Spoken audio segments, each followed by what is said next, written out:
Hello बच्चों, मैं Pinky teacher PB गढ़ा परम शांति इंग्लिश स्कूल न्यू बचाओ।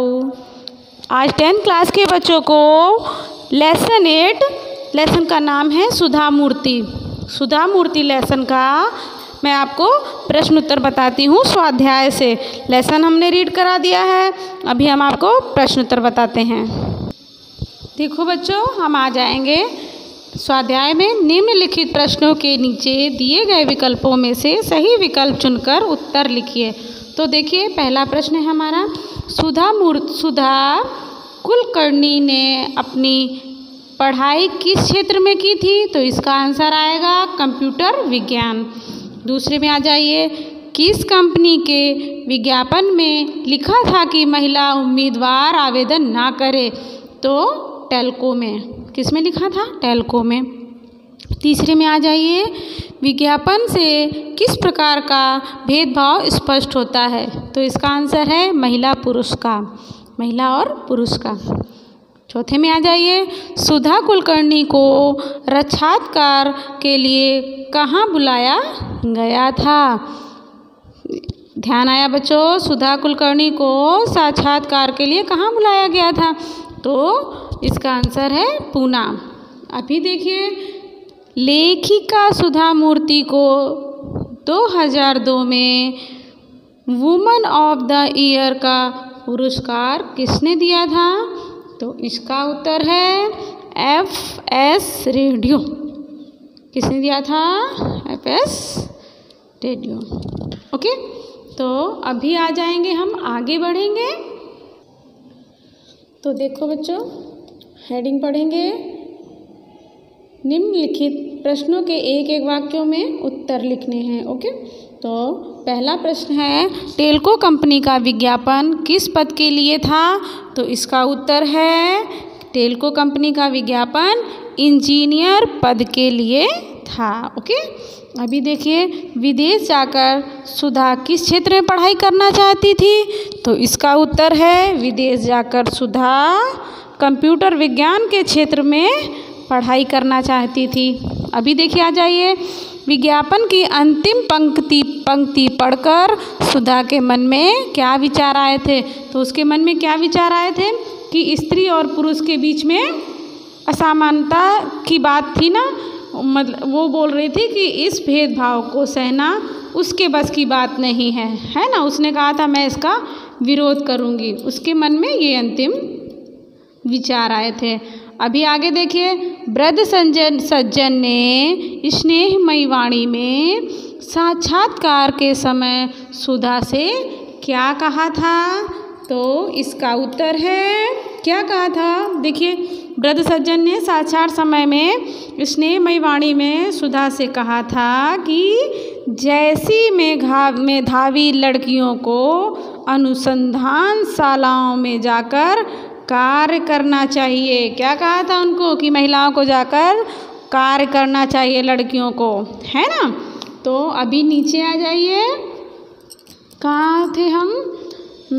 यहाँ पर, सुधा कुलकर्णी ने किससे शादी की थी? तो सुधा कुलकर्णी ने किससे शादी की थी? इसका उत्तर सुनिए। तो इन्होंने नारायण मूर्ति से शादी की थी। सुधा कुलकर्णी ने किससे शादी की थी? नारायण मूर्ति से। अच्छा बच्चों, अभी आगे चलते हैं। इन्फोसिस फाउंडेशन ने कर्नाटक के सरकारी स्कूलों के लिए क्या किया? तो हमने पढ़ा था ना लेसन में कि क्या किया था इन्फोसिस ने सरकारी स्कूलों के लिए। इन्फोसिस फाउंडेशन ने कर्नाटक राज्य में सभी सरकारी स्कूलों के में क्या किया था? एक एक कंप्यूटर की योजना बनाई और उसे कार्य रूप दिया। मतलब एक योजना बनाई एक एक कंप्यूटर की और उसे कार्य रूप दिया। ओके बच्चों, अभी आगे आ जाते हैं। सुधा मूर्ति महिलाओं की सफलता पर क्या कह उठी? तो वो कह उठी थी, सुधा मूर्ति महिलाओं के सफलता के लिए कह उठी थी कि उनका मार्ग कठिन अवश्य है किंतु उस पर उन्हें चलना जरूरी है। उन्होंने कहा था कि मेरा मार्ग कठिन जरूर है मगर इसमें चलना जरूरी है। अभी आगे आ जाइए। निम्नलिखित प्रश्नों के उत्तर 2-3 वाक्यों में उत्तर लिखने हैं। ओके, निम्नलिखित प्रश्नों के 2-3 वाक्यों में उत्तर लिखने हैं। तो देखिए, पहला प्रश्न है, टेल्को विज्ञापन में चौंकाने वाली क्या बात थी? ओके, इसका उत्तर है, विज्ञापन प्रसिद्ध ऑटोमोबाइल कंपनी टेल्को टाटा को योग और परिश्रमी इंजीनियर की आवश्यकता के बारे में था। उससे अंतिम पंक्ति में छोटे छोटे अक्षरों में लिखा था, महिला उम्मीदवार आवेदन ना भेजें। उसने क्या कहा था कि महिला उम्मीदवार आवेदन ना भेजें। टेल्को के विज्ञापन में यह चौंकाने वाली बात थी, उसको महिला चाहिए ही नहीं थी। ओके, अभी दूसरा प्रश्न देखिए। सुधा ने स्त्री पुरुष के भेदभाव के लिए क्या निश्चय किया? तो इसका उत्तर सुनिए। सुधा ने विज्ञापन में छोटे छोटे अक्षरों में महिला उम्मीदवार आवेदन ना भेजे वाक्य पढ़ा तो यह बात उन्हें पची नहीं, उसको समझ में नहीं आई ये बात की। उन्होंने निश्चय किया कि वे टेल्को कंपनी के सर्वोच्च अधिकारी को सूचित करेंगी कि उनकी कंपनी इस प्रकार का अन्याय कर रही है। अब तीसरे प्रश्न में आ जाइए। देखिए, सुधा और नारायण मूर्ति ने इन्फोसिस फाउंडेशन द्वारा क्या क्या कार्य किए? तो उत्तर सुनिए।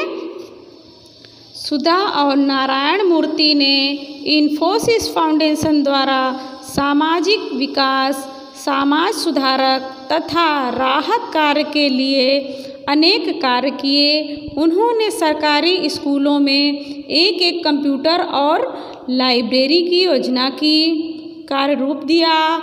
अनेक अस्पतालों को चिकित्सा उपकरण उपलब्ध कराए, अनेक शहरों में चिकित्सा सहायता दी और राहत कार्य करवाए।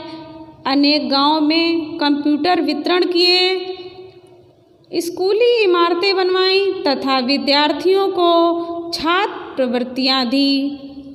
नीचे आ जाइए। कहाँ गया? सुधा और हाँ, हमारा ये प्रश्न है, कर्नाटक सरकार तथा अन्य संस्थाओं द्वारा सुधा को किन पुरस्कारों से सम्मानित किया गया? तो इसका उत्तर है, सुधा मूर्ति को उनके कार्यों के लिए अनेक पुरस्कारों से सम्मानित किया गया। कर्नाटक सरकार तथा अन्य संस्थाओं द्वारा सुधा को कर्नाटक राज्योत्सव पुरस्कार, ओजस्विनी पुरस्कार, मिलेनियम महिला शिरोमणि पुरस्कार, woman of the year, M radio द्वारा तथा राजलक्ष्मी आदि पुरस्कार दिए गए। अभी देखो, आगे आ जाओ। निम्नलिखित प्रश्नों के 4-5 वाक्यों में उत्तर देने हैं। तो पहला प्रश्न है हमारा, साक्षात्कार में सुधा ने अपनी दृढ़ता का परिचय कैसे कराया? तो इसका उत्तर साक्षात्कार में काफ़ी तकनीकी प्रश्न पूछे गए थे और सुधा मूर्ति ने उनके सही उत्तर दिए थे। पर एक बुजुर्ग सज्जन ने कहा कि यहाँ फैक्ट्री में मुख्य कार्यस्थल पर महिलाओं की अनुयुक्ति नहीं है, मतलब महिलाएं उस पे नियुक्त नहीं की जा सकती हैं। उनका उत्तर सुनकर सुधा ने दृढ़तापूर्वक कहा कि आपको कहीं ना कहीं से तो शुरुआत करनी होगी, वरना आपकी फैक्ट्री में कभी भी कोई महिला काम नहीं कर पाएगी। और सुधा को उस कंपनी में इंजीनियर के पद पर नियुक्त कर दिया गया। अभी दूसरा प्रश्न देखिए, सुधा के स्थान पर आप होते तो क्या करते? तो इसका आंसर है, सुनिए, सुधा के स्थान पर अगर आप होते तो क्या करते, ये आपको अपने हिसाब से लिखना है। तो मैं बता रही हूँ, आज की नारी प्राचीन काल की नारी नहीं रह गई है। प्राचीन काल में महिलाओं के लिए विभिन्न कारणों से शिक्षा और विकास के अवसर उपलब्ध नहीं थे। वह पुरुष प्रधान समय था।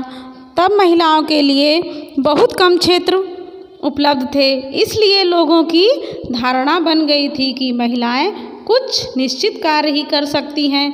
आज महिलाओं के लिए शिक्षा, तकनीक, राजनीति, व्यवसाय, विज्ञान आदि हर क्षेत्र खुले हैं। प्रत्येक क्षेत्र में महिलाएं पुरुष के साथ साथ कंधे से कंधा मिलाकर कार्य कर रही हैं।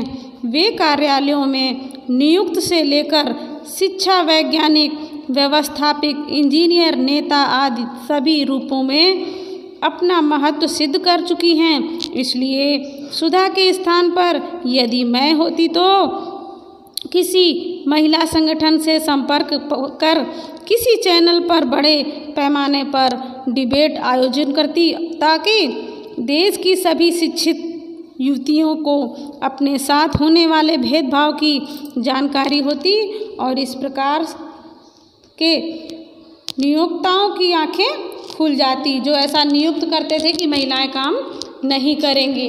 लास्ट आ जाइए, सुधा मूर्ति महिलाओं के लिए किस प्रकार प्रेरणा मूर्ति थी? तो इसका उत्तर सुनिए बच्चों।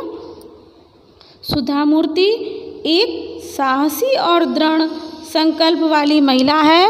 वे समाज विकास तथा समाज सुधारकों के प्रति समर्पित है। महिलाओं के प्रति अन्याय उसे सहन नहीं होता।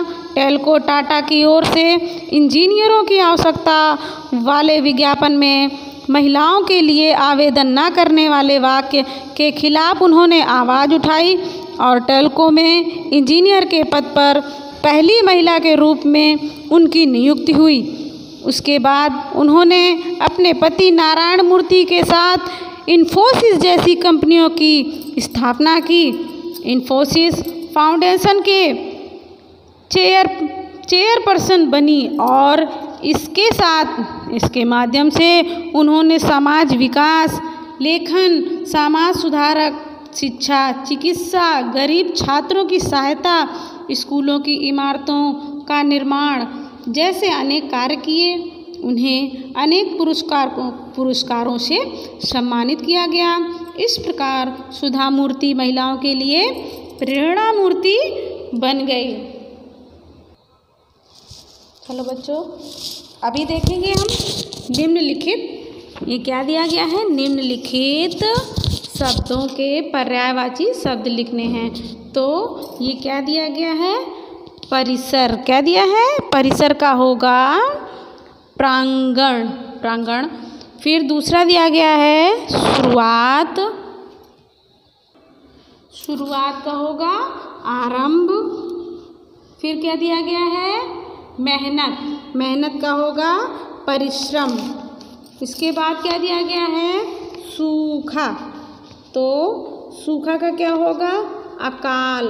फिर क्या दिया गया है, क्या है, अनुसंधान का होगा खोज। पुरस्कार, तो पुरस्कार का होगा इनाम। पुरस्कार का क्या होगा, इनाम। चलिए देखिए, अभी हम क्या देखेंगे, विलोम शब्द। निम्नलिखित शब्दों के विलोम शब्द दीजिए।